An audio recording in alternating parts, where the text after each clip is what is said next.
Vote আসলেই প্রতিশ্রুতি, আর vote চলে গেলে কেউ ঘুরেও তাকায় না তাদের দিকে। তাই এবার বিজেপি না তৃণমূল, কাকে ভরসা রাখবেন তাঁত শিল্পীরা? এইভাবে চলতে থাকলে আগামী কয়েক বছরের মধ্যে বিলুপ্তি হয়ে যেতে পারে বাংলার তাঁত শিল্প, এমনই অভিমত তাঁত শিল্পীদের। নদিয়া লোকসভা কেন্দ্রের অন্তর্গত শান্তিপুর এবং ফুলিয়ায় হাজার হাজার তাঁতি এই তাঁত শিল্পের উপর নির্ভর করে আছেন। তারা এই শিল্পের উন্নতির জন্য বিভিন্ন আশা নিয়ে প্রার্থীদের ভোট দিয়ে থাকেন, কিন্তু ভোটে জেতার পর আর কেউ তাদের কথা ভাবে না। এবছর তারা কি ভাবছেন? কাকে সমর্থন করবেন, বিজেপি নাকি তৃণমূল? কার ওপর আস্থা রাখতে চাইছেন তাঁত শিল্পীরা? সকলেই জানেন নদিয়ার শান্তিপুর এবং ফুলিয়া মূলত তাঁত শিল্পের জন্যই বিখ্যাত। এখানে হাজার হাজার তাঁত শিল্পী এবং তাদের পরিবার মূলত এই শিল্পের ওপরই নির্ভর করে থাকেন। এখানে শুধুমাত্র স্থানীয়রাই নন, রাজ্যের বিভিন্ন জেলা থেকে এই এলাকায় বিভিন্ন তাঁতিরা তাঁত বুনে আসেন। তাদের একমাত্র রুজি রোজগারের জায়গাই হলো এই শিল্প। শুধুমাত্র তাঁত শিল্পীরাই নন, হাজার হাজার মহাজনরাও এই শিল্পের উপর নির্ভরশীল। তবে গত 2014 লোকসভা নির্বাচনে রানাঘাট কেন্দ্রে আমাদেরই ভোটে তৃণমূল জয় পেয়েছিল, কিন্তু তৃণমূলের সাংসদ ডক্টর তাপস মণ্ডল তাঁত শিল্পের জন্য ওই 5 বছরে কিছুই করেননি বলে অভিযোগ। কেননা সেবার তো বিজেপি পেয়েছিল এই রাজ্য থেকে মাত্র 2টি আসন। এরপর 2019 সালে ফের এলো লোকসভা নির্বাচন। ওই সময় তাঁত শিল্পী থেকে শুরু করে সকলেই বিজেপির ওপর আস্থা রেখে বিজেপি প্রার্থী জগন্নাথ সরকারকে ভোট দিয়েছিলেন। তিনি জয়লাভ করে সাংসদ হয়েছিলেন।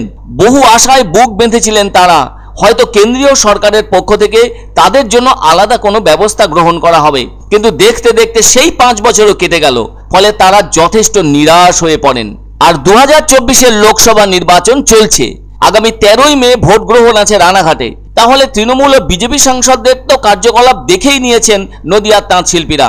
ফলে এবার তারা জোড়া ফুল নাকি পদ্ম ফুল, কোন ফুলে সমর্থন দেবেন তা নিয়ে যথেষ্ট দোলাচলে তাঁত শিল্পীরা। নাকি অন্য কাউকে পছন্দ করবেন সেটা অবশ্য সময়ই বলবে। তাঁত হচ্ছে এক ধরনের যন্ত্র যা দিয়ে তুলো বা তুলা থেকে উৎপন্ন সুতা থেকে কাপড় বানানো হয়ে থাকে। একটা হলো হাত দিয়ে বোনা তাঁত, যার নাম হ্যান্ডলুম, এবং অন্যটি হলো বিদ্যুৎ চালিত তাঁত, পাওয়ারলুম। তাঁতের কাপড়ের উৎপাদন লক্ষ্য করা যায় নদিয়ার ফুলিয়া, শান্তিপুর, হুগলির ধনেখালি, আতপুর, বেগমপুর এবং বর্ধমানের কালনায়।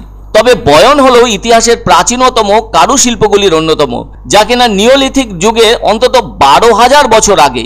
সে তো হলো, কিন্তু সেই তাঁত শিল্পই ধীরে ধীরে বাঙালিদের জীবনে দারুণ সুন্দর সুন্দর শাড়ি সহ অন্যান্য পরনের সামগ্রী উপহার দিয়েছে। উত্তরবঙ্গের গঙ্গারামপুরেও তাঁত শিল্প যথেষ্ট জনপ্রিয় ছিল। একসময় তো তাঁতের কাপড়ে বাংলার সমাজ মুগ্ধ ছিল। প্রাচীন এই তাঁত শিল্প যেন আজকের কালে অনেকটাই মুখ থুবড়ে পড়েছে, সেই কদর আর নেই। একসময় দারুণ জীবিকা ছিল এই তাঁত শিল্পে, আর আজ শৌখিন প্রতিযোগিতার যুগে অনেকখানি পিছিয়ে পড়েছে। মার খেয়েছে রোজগার।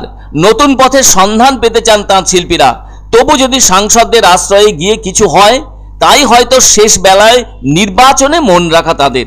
কিছু বলতে এখন ধরো আমাদের রাজ্য সরকার কেন্দ্র সরকার উভয় তো এগুলো যদি না নজর দেয়, তবু রাজ্য যেটুকুনি দিচ্ছে ফ্রিতে রেশন আর ওই যে লক্ষ্মীর ভান্ডার ভাতা মাতা দিচ্ছে, যার জন্য সাময়িক কিছুটা হলে মানুষ রক্ষা পাচ্ছে, নাইলে একেবারে শেষ হয়ে যেত। তাহলে না আমাদের লাভ না, আরও ক্ষতি হচ্ছে। যাতে রাজনীতির দল আসছে এই করবো ওই করবো ওই করবো, ভোটের পর আর কাউকে দেখা পাওয়া যায় না। আর আমাদের ফুলের অবস্থা খুবই খারাপ, তাঁতের অবস্থা। রেফেট এবার আসা পরে আমাদের তাঁতেদের কোনো ভাত নেই। দেখুন, রাজ্যের প্রশাসন সম্পূর্ণ রাজ্য সরকারেরই থাকে, কেন্দ্র সরকার তার প্রকল্প দেয়। এই তাঁতি মানুষের যেটা আইনে নেই 100% অর্থ কেন্দ্র দেয় না, 40-60 রেশিওতে হয়। কিন্তু ওই তাঁতিদের দুঃখের কথা শুনে আমি একটা স্পেশাল 100% অর্থে তাঁতিদের উন্নতির জন্য একটা আইটি হাব গড়ে তোলা হয়েছে 65 কোটি টাকা। জগন্নাথবাবু যে কথা বলছেন, আমি সরকারের নতুন জেলায় তিনি এখনো পর্যন্ত সেই অর্থে কোনো কাজই করেন। আজ মানুষকে ভোটের মুখে মানুষকে মিথ্যা কথা বলে মানুষকে বিভ্রান্ত তৈরি করা হচ্ছে।